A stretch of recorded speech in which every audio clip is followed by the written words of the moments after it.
I'm still alive, and Star Wars? today we will be doing potentially the nerdiest thing we have ever done on this channel. Yesterday we both made videos about our 5 favorite Star Wars characters. And today we have matched my favorite characters up against Nate's favorite characters, and we will be deciding who would win in a fight. Why are we doing this again? I don't know, for fun? No, you fool! These are the most serious decisions in the galaxy! Well then let's get started. Battle 1, Luke Skywalker versus Darth Maul. Alright, so as I said in my video, Luke is the best main character in history, and frankly, I think he would destroy Maul. I think he'd be much better at controlling his emotions.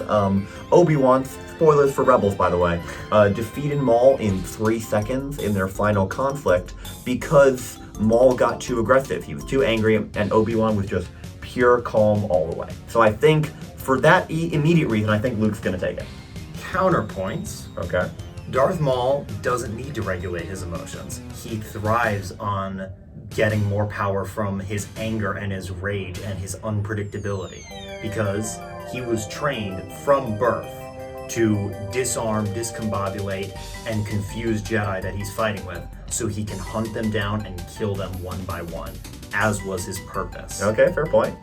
However, you know who else always thrived on their anger? Darth Vader, and Luke beat him in Return of the Jedi. By the way, we're going for the most powerful versions of all of these characters, and that would definitely be Luke towards the end of Return of the Jedi. If we're going for most powerful though, then that includes Darth Maul with the extra Night Sister magic augmentation, which genetically modified him, along with his powerful cybernetic legs that give him extra jumping speed and much more strength. Okay.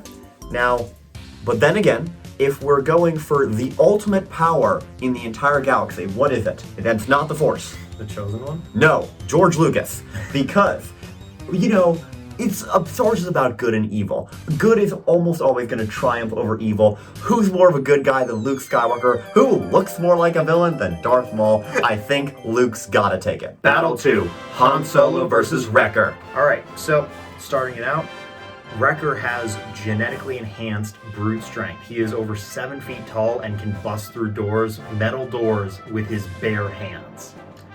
Fair and tough to counterpoint. I'll let you try. Yeah, okay.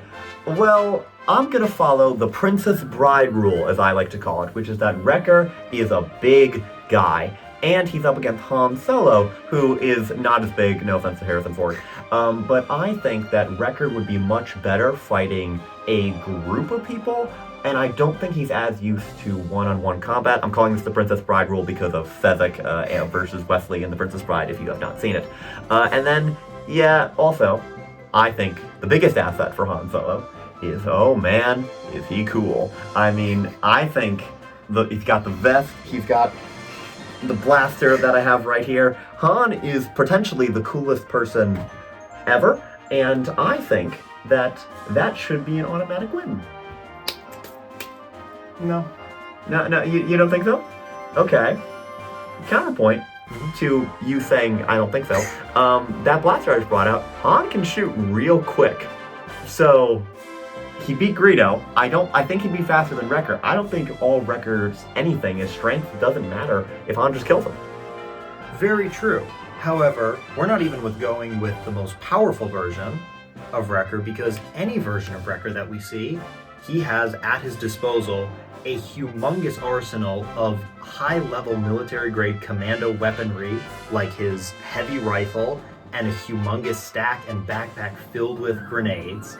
And, to top it all off, he has super high-grade custom clone commando armor that has stood him through several base and ship explosions that he has been in and survived with barely a scratch.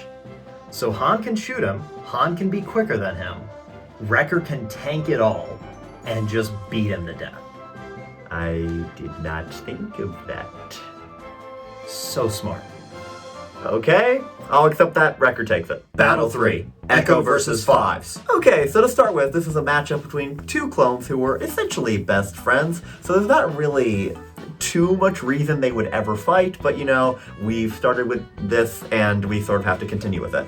So basically, they're pretty much the exact same. They're literally clones, and At the very worst, this is going to be even. However, Echo is at his best, so which means he has his Bad Batch enhancements, so I think that he would be better than 5. Where's your Echo helmet? Where's your Echo helmet? I'm echoing. Shut up, Echo. You're leaving? You got it? Okay. Well then, that means a forfeit. Echo takes it. Battle 4. Captain Rex versus Grand Admiral Thrawn. I'm just noticing that we said both of their ranks and Thrawn was just way higher. Which is why Rex is going to win. Okay. Fair point. However, I want to get ahead of the argument. I think the obvious argument here is that Thrawn is just a tactician, Rex is a soldier. And that is true, but in Rebels, we see that Thrawn stays very active, and we specifically see him sparring 2 Dark Troopers, and he's fighting, and I think he beats them in his sparring practice. So I just want to get ahead of that argument and say that Thrawn would definitely be able to hold his own in melee combat. So would Captain Rex, who was personally trained by several different Mandalorian super commandos that went to the Kaminoan training program, faked their own deaths to be a part of this top secret program, and Rex was awarded one of 3 clones in the entire canon Star Wars universe, the Award of Jag Eyes, which is a marking of true courage and bravery and indomitable skill in battle. So that's what the stuff on his helmet means. Now, while I may not have known that until 30 seconds ago, you know who definitely would have? Thrawn. He's famous for studying art of his enemies, so he would definitely know what that meant, and no one is perfect. So, he would probably know some obscure weakness in the Jag Eyes, am I pronouncing that correct? In that program, that award, and would likely know exactly how to take down a clone. Even still, Rex worked directly under Ahsoka and Anakin, and that taught him and how to be a very independent, out-of-the-box thinking, very accomplished and awarded warrior.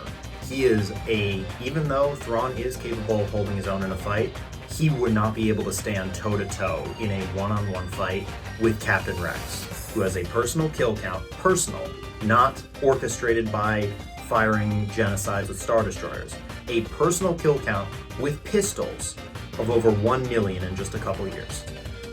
That is crazy, and I am going to agree with you. I do think, you've convinced me, I do think that Rex would end up beating Thrawn out. So Rex takes it. Rex takes it. Battle 5. Master Plo Koon versus John Nawood, a.k.a. Crimson Jack, Dash Zenton, Professor Umiam Gorlox, the Distinguished Republic Emissary, Jodwick Zank, or the Mad Captain Silvo. Jesus Christ. Well, I know who's winning on the nickname front. But on the real front, to start, Plo Koon is a master in the Jedi Council, one of the highest ranking members in the Council. He is a Jedi Master, trained in the Jedi arts, and he's one of the Jedi Order's best duelists. Fun fact, he is the only Jedi able to say that he beat Yoda in a sparring match. Except for the seagulls. I said seagulls! Stop it now! But anyway, I think that, well, let's just put it this way. Jod survived Order 66, Plo Koon did not. And I know that this is a sore point for Nate, but I think that Jod is going to be very scrappy, right? In the battle, he's not going to necessarily play as fair as Plo Koon definitely will. He's going to be underhanded, he's going to be he wielding a lightsaber. He knows how to, he's not going to be anywhere near Plo Koon's level, but he might pull out a cheeky blaster midway through. We don't really know what he would do in the battle, and it might be a little bit harder for Plo Koon to predict. Maybe, but something that Plo Koon would have up his sleeve that most Jedi don't have this ability for. Plo Koon has this ability called Force Judgment, where he is able to summon the ability of basically the Force Lightning ability that Sith are able to do. Mm-hmm. So that gives him a very ranged and very deadly capability that's quicker than a blaster, and would be able to take Jod out, and Jod would not know how to counter against that. Now, I agree with you, logically. However, for the court, if it pleases you, I have one final piece of evidence to enter. I'll allow it. The final piece of evidence for this little really dumb competition is a musical tribute to Jod that should guarantee that I win this. So let's listen.